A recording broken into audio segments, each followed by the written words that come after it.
नमस्कार दोस्तों, स्वागत है एक और नए वीडियो में। जैसा कि दोस्तों आप सभी को पता ही होगा कि कॉलेज के यूजी पीजी के एडमिशन फॉर्म स्टार्ट हो चुके हैं। तो दोस्तों ये 1 मई से स्टार्ट हो चुके हैं, ठीक है। इसमें 4 राउंड होते हैं। यहाँ पर आप नोटिफिकेशन जाके चेक कर सकते हैं, सारी जानकारी आपको नोटिफिकेशन पर मिल जाएगी, कब इसकी मेरिट लिस्ट आएगी, कब क्या होगा, ठीक है।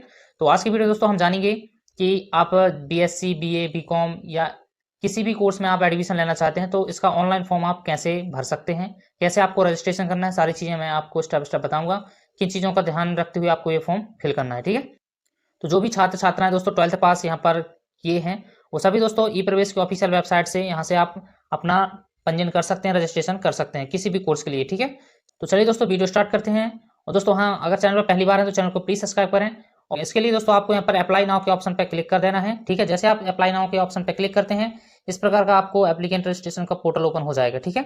अब यहाँ पर दोस्तों आपको 5 प्रकार के ऑप्शन मिलते हैं, ठीक है। फर्स्ट ही दोस्तों 12th के बाद पाठ्यक्रम है जो आफ्टर 12th के BCom BSc और ये सारे ऑप्शन दिए गए हैं। उसके बाद DLED BLED ये आप कर सकते हैं, ठीक है। NCT कोर्स भी दिए गए हैं, ये सारे ऑप्शन दिए गए हैं। तो जो भी आपको कोर्स करना हो वो उस हिसाब से आप सेलेक्ट कर सकते हैं। तो दोस्तों जैसे हमको यहाँ पर BA या BSc करना है, ठीक है, तो हम फर्स्ट ही ऑप्शन सेलेक्ट करेंगे। उसके बाद यहाँ पर समग्र ID आपको फिल करना है। उसके बाद दोस्तों यहाँ पर पूछा जाता है कि आप 12th पास हैं, तो आपको सिंपल हाँ करना है। उसके बाद आपको जिला सेलेक्ट करना है। देन यहाँ पर दोस्तों आपको बोर्ड सेलेक्ट करनी होगी, किस बोर्ड से आपने 12th पास की है, ठीक है। उसके बाद दोस्तों 12th का आपको रोल नंबर फिल करना है और किस ईयर में आपने 12th पास किया है वो आपको सेलेक्ट करना है, ठीक है। नेक्स्ट में दोस्तों यहाँ पर आपको अपार ID लिखनी है। अपार ID कंपलसरी दोस्तों, यहाँ पर आपकी अपार ID होनी चाहिए।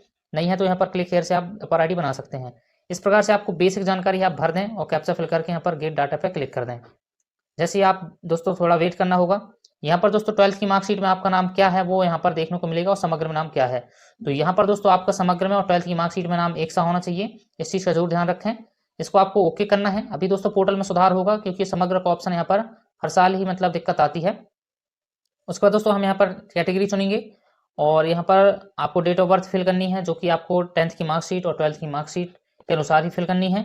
उसके बाद यहाँ पर आपको ईमेल आईडी फिल करनी है और मोबाइल नंबर, ठीक है। बेसिक चीज़ें ही पूछी जाती हैं, आप आसानी से ये जो जानकारी पूछी जाती है आप भर सकते हैं, ठीक है। तो यहाँ पर चलिए दोस्तों हम ये सब जानकारी भर देते हैं और जनरेट OTP पर क्लिक करते हैं। तो यहाँ पर दोस्तों जो नंबर हमने फिल किया है उस नंबर पर एक OTP जाएगा 4 अंकों का। OTP आपको सिंपल यहाँ पर वेरीफाई कर देना है। जैसे आप वेरीफाई करते हैं तो यहाँ उसके बाद दोस्तों इस प्रकार का पेज ओपन हो जाता है, जिसमें दोस्तों अपार ID क्रिएट करने के लिए और लॉगिन करने के लिए ऑप्शन आता है। तो आप इसको स्किप कर सकते हैं। तो सिंपल दोस्तों हम बैक टू होम पे जाएंगे और मेन पेज पे आ जाएंगे और यहाँ पर दोस्तों आपको यूजर नेम आपके मोबाइल नंबर पे आया होगा और पासवर्ड, ठीक है, दोनों से आपको लॉगिन कर लेना है। तो चलिए दोस्तों हम यहाँ पर यूजर नेम और पासवर्ड और कैप्चा फिल करके साइन इन कर लेते हैं। जैसे साइन इन करते हैं इस प्रकार का ऑप्शन आपको पेज ओपन हो जाएगा, ठीक है, जिसमें आपका पंजीयन फॉर्म अभी तक लॉक नहीं किया गया, ये सारी जानकारी जिसमें बेसिक डिटेल सबसे पहले पूछी जाती है, जिसमें दोस्तों रजिस्ट्रेशन की जानकारी आ जाएगी। यहाँ पर mother name, father name, date of birth, ये सारी चीज़ें आपको ऑलरेडी फिल मिलेंगी। यहाँ पर ब्लड ग्रुप आपको सेलेक्ट करना होगा और यहाँ पर दोस्तों आपको अनमैरिड, मैरिड जो भी है, और ईमेल आईडी आपको ऑटोमेटिक फिल मिलेगी, ठीक है। रिलीजन आपको सेलेक्ट करना होगा। उसके बाद दोस्तों यहाँ पर इंडियन है, अदर है, वो आपको सेलेक्ट करना होगा। उसके बाद दोस्तों यहाँ पर आपको पता सेलेक्ट करना है। तो जो भी आपका परमानेंट पता हो तो आप यहाँ पर फिल कर सकते हैं। कॉरेस्पेंडेंस एड्रेस और परमानेंट एड्रेस पूछा जाता है, तो अलग अलग है तो अलग अलग फिल कर सकते हैं। सेम है तो यहाँ पर टिक बॉक्स में टिक करके दोनों में फिल हो जाएगा। यहाँ पर अल्टरनेटिव नंबर आपको देना है, अपने पेरेंट्स का नंबर यहाँ पर दे सकते हैं। तो बेसिक जानकारी दोस्तों, चलिए हम यहाँ पर अपनी ये जानकारी फिल कर देते हैं। तो फ्रेंड्स इस प्रकार से हमने सारी जानकारी भर दी। उसके बाद सेव नेक्स्ट के ऑप्शन पर क्लिक करेंगे। जैसे ही क्लिक करते हैं फ्रेंड्स, यहाँ पर सेकंड ऑप्शन पे आ जाते हैं योग्यता, जिसमें आपको 12th की जानकारी फिल करनी होगी, ठीक है। यहाँ पर आपको सबसे पहले सेलेक्ट करना होगा पास है या सप्लीमेंट्री है, तो पास करना होगा। एडिशनल सब्जेक्ट अगर आपने लिया है तो यस कीजिए अथवा नो कर दीजिए। यस करते हैं दोस्तों तो यहाँ पर एक टिप्पणी लिखी होती है, उसको आपको एक बार सीन करके पढ़ के उस हिसाब से आपको अंक यहाँ पर चढ़ाने होते हैं, ठीक है। यहाँ पर सारी जानकारी देखने को मिलेगी। यहाँ पर आपको सब्जेक्ट 12th के लास्ट सब्जेक्ट आपको फिल करने होंगे, जिसमें जैसे कि दोस्तों आपके 5 सब्जेक्ट हैं, तो आप 1 बाय 1 सारे सब्जेक्ट आप सेलेक्ट कर सकते हैं। जैसे पॉलिटिकल साइंस से हमने 12th किया है, आर्ट से, वो सारे सब्जेक्ट आप सेलेक्ट कर सकते हैं। उसके बाद परसेंटेज आपको यहाँ पर सेलेक्ट करना है। यहाँ पर परसेंटेज ऑटोमेटिक ही देखने को मिल जाता है, ठीक है। उसके बाद दोस्तों कैरियर आपका किस विभाग मतलब रुचि है, क्या बनना चाहते हैं, वो हिसाब से आप सेलेक्ट कर सकते, गवर्नमेंट जॉब, ठीक है। यहाँ पर सिविल सर्विस या एजुकेशन, ये सारे ऑप्शन दिए गए हैं, आप अपने स्वर यहाँ पर सेलेक्ट कर सकते हैं। ये तो चलिए हम यहाँ पर सारी जानकारी कंप्लीट करके सेव नेक्स्ट कर देते हैं। इसमें से जो भी ऑप्शन आपको सही लगे, इसमें कोई फर्क नहीं पड़ता हालांकि, तो आप सेलेक्ट कर सकते हैं, ठीक है।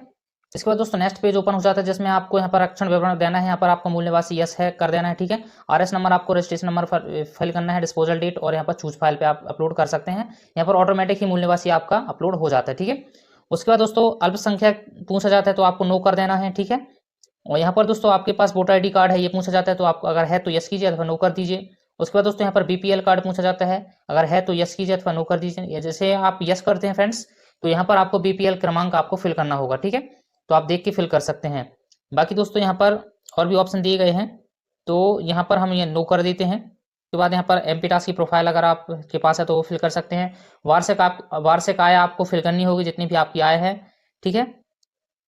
उसके बाद ये सारे जम्मू कश्मीर में जो मिलता है आरक्षण वो आपको नो कर देना है, अगर है तो यस कर सकते हैं।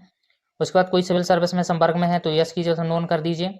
यहाँ पे हम दोस्तों नो कर देते हैं, ठीक है। अगर इनके अंतर्गत दोस्तों आपके पास NCC आपने कोई खेल कूद में आपने यस किया है, मतलब खेल कूद या NCC आपने कर लिया है, तो यस करके ऑप्शन दिए हैं, आप इनमें सेलेक्ट कर सकते हैं। हम यहाँ पर नो कर देते हैं। उसके बाद दोस्तों 1 स्टेप करके ऑप्शन आता है, तो आपको इसमें नो कर देना है। उसके बाद दोस्तों छात्रवृत्ति यहाँ पर पूछा जाता है, तो इसमें ऑप्शन दिए गए हैं जो भी आपकी छात्रवृत्ति हो, ठीक है। इसके अंतर्गत आपको जो भी छात्रवृत्ति मिलती हो वो आप यहाँ पर सेलेक्ट कर सकते हैं। तो अगर दोस्तों आप यहाँ पर सेलेक्ट करते हैं कि संबल कार्ड द्वारा, तो आपको यहाँ पर फीस तो माइनस हो जाएगी, ठीक है, लेकिन आपको यहाँ पर स्कॉलरशिप नहीं मिलती है, ठीक है। तो ये जब आप अलॉटमेंट कराते हैं, सब्जेक्ट चॉइस फिल कराते हैं, तो उस टाइम भी ये ऑप्शन आता है, तो उस टाइम आप ये सेलेक्ट कर सकते हैं। फिलहाल दोस्तों हम यहाँ पर नॉन कर देते हैं, हमको कोई भी मतलब स्कॉलरशिप नहीं चाहिए, कोई भी योजना का लाभ नहीं चाहिए। उसके बाद दोस्तों ऐड स्कॉलरशिप पर क्लिक कर देना है और सेव एंड नेक्स्ट के ऑप्शन पर क्लिक कर देना है। तो चलिए दोस्तों ये बेसिक जानकारी हम यहाँ पर फिल कर देते हैं। उसके बाद दोस्तों यहाँ पर डॉक्यूमेंट अपलोड का ऑप्शन आ जाता है, जिसमें आपको 12th की मार्कशीट, सबसे पहले दोस्तों आपको यहाँ पर फोटो, सिग्नेचर और 10th की मार्कशीट 2 बार आपको अपलोड करनी है, नाम के लिए एक, 10th के लिए, ठीक है। उसके बाद यहाँ पर 12th का चौथे ऑप्शन पर 12th की मार्कशीट मतलब क्वालिफिकेशन एलिजिबिलिटी के लिए 12th की मार्कशीट आपको अपलोड करनी है। उसके बाद यहाँ पर पूछा जाता है बैक साइड की आपको मार्कशीट अपलोड करनी है, ठीक है। जो 12th की मार्कशीट है उसका बैक साइड का, तो अभी तक दोस्तों मार्कशीट तो मिली नहीं होगी किसी को, ठीक है। तो यहाँ पर ये जो ऑप्शन है दोस्तों शायद हट जाए आगे चल के, अभी पोर्टल शायद कुछ चेंजेस हों। फिलहाल दोस्तों आप यहाँ पर जो रिजल्ट निकालेंगे 12th का वही आप यहाँ पर अपलोड कर सकते हैं, कोई दिक्कत नहीं जाएगी। तो चलिए दोस्तों हम यहाँ पर सारी चीज़ें अपलोड कर देते हैं। इस प्रकार से दोस्तों हमने सारी चीज़ें अपलोड कर दी। दो जगह दोस्तों आपको 10th की मार्कशीट और 2 जगह 12th की मार्कशीट और फोटो साइन अपलोड करना है। उसके बाद दोस्तों यहाँ पर आपको कौन सा कोर्स करना है ये ऑप्शन सारे देखने को मिल जाते हैं, ठीक है। जैसे हमको BA करना है तो BA सेलेक्ट करेंगे। किस यूनिवर्सिटी के अंतर्गत आपको BA करना है, तो हम यहाँ पर बेसिकली रानी दुर्गावती विश्वविद्यालय जबलपुर, तो हम यहाँ रानी दुर्गावती RDDB जबलपुर सेलेक्ट कर लेते हैं, ठीक है। उसके बाद दोस्तों आपको कॉलेज सेलेक्ट करना होगा, किस प्रकार के कॉलेज में आप एडमिशन लेना चाहते हैं, गवर्नमेंट है, प्राइवेट है, सिंपल हम गवर्नमेंट कर देते हैं। उसके बाद दोस्तों आपको जिला सेलेक्ट करना है, किस जिले के अंतर्गत आप कॉलेज करना चाहते हैं, तो जैसे आपका सिटी है उस हिसाब से आप सेलेक्ट कर सकते हैं, ठीक है। उसके बाद सर्च के ऑप्शन पर क्लिक करेंगे। देन यहाँ पर हमने जैसे जबलपुर सेलेक्ट किया तो उसके अंतर्गत जितने भी कॉलेज आते हैं, ठीक है, वो सारे कॉलेज की लिस्ट आपको यहाँ पर देख सकते हैं। आप जो भी कॉलेज से आपको चॉइस फिलिंग करनी है दोस्तों, और जिस भी सब्जेक्ट से आपको करना है उस सब्जेक्ट को पहले आपको चॉइस करना होगा, ठीक है।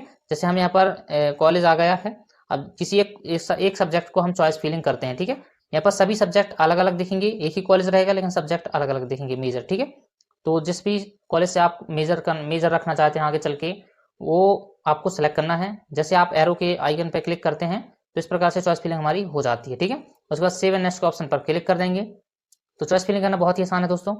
देन यहाँ पर हमारा फॉर्म कंप्लीट हो जाता है, जो भी जानकारी हमने भरी हुई है सारी जानकारी यहाँ पर हमारी देखने को मिलेगी, ठीक है। प्रिंट प्रीव्यू आप देख सकते हैं। उसके बाद दोस्तों यहाँ पर आप देख सकते हैं payment status pending, help centre का नाम भी नहीं दिख रहा है, वेरिफिकेशन भी पेंडिंग दिखेगा आपको फिलहाल अभी, क्योंकि दोस्तों हमने अभी पेमेंट नहीं की, कुछ भी नहीं किए। उसके बाद दोस्तों यहाँ पर लॉक करने के लिए आपको जनरेट OTP पर क्लिक करना होगा, तो आप डायरेक्ट लॉक कर सकते हैं। और यहाँ पर ऑप्शन मिलेगा, लास्ट वाला ही बचा है लॉक करने के लिए। उसके बाद लास्ट ऑप्शन है कैंसिल रजिस्ट्रेशन, अगर किसी गलती हो जाती है तो आप कैंसिल भी कर सकते हैं, ठीक है। सिंपल है, आपको लॉक करने के लिए दोस्तों आप जनरेट OTP पर क्लिक करना है। एक OTP जाएगा 4 अंकों का, वो OTP आपको फिल करना है और आपका यहाँ पर फॉर्म लॉक हो जाएगा। उसके बाद आप पेमेंट कर सकते हैं और आपका एक PDF मिल जाएगा, जो कि वो PDF आपके WhatsApp नंबर पर भी मिलेगा। तो इस प्रकार से दोस्तों आप BA BSc किसी भी UG PG कोर्स के लिए आप रजिस्ट्रेशन कर सकते हैं। बाकी दोस्तों मिलते हैं नेक्स्ट वीडियो, जब तक के लिए जय हिंद, वंदे मातरम।